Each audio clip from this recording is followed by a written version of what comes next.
باغ میں ایک کبوتر نے اپنا ایک آشیانہ بنایا ہوا تھا جس میں وہ دن بھر اپنے بچوں کو دانا چگاتا۔ بچوں کے بال اور پر نکل رہے تھے۔ ایک دن کبوتر دانا چونچ میں دبائے باہر سے آیا تو سارے بچوں نے انہیں تشویش سے بتایا کہ اب ہمارے آشیانے کی بربادی کا وقت آ گیا ہے۔ آج باغ کا مالک اپنے بیٹے سے کہہ رہا تھا، پھل توڑنے کا وقت آ گیا ہے۔ کل میں اپنے دوستوں کو ساتھ لاؤں گا اور ان سے پھل توڑنے کا کام لوں گا۔ خود میں یہ کام اپنے بازو کی خرابی کی وجہ سے نہیں کر سکتا۔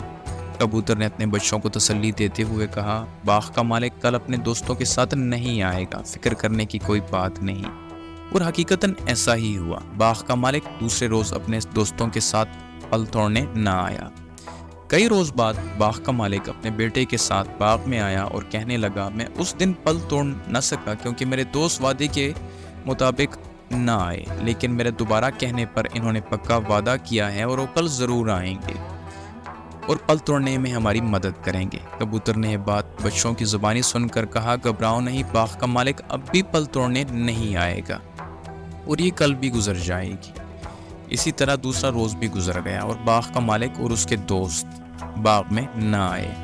آخر ایک روز باغ کا مالک اپنے بیٹے کے ساتھ پھر باغ میں آیا اور اس سے بولا، میرے دوست تو بس نام کے ہمدرد ہیں، ہر بار وعدہ کرتے ہیں اور ٹال مٹول کرتے ہیں اور نہیں آتے۔ اب میں نے فیصلہ کر لیا ہے، ان پر بھروسہ کرنے کی بجائے اپنا کام خود کروں گا اور کل باغ سے میں خود پھل توڑ لاؤں گا۔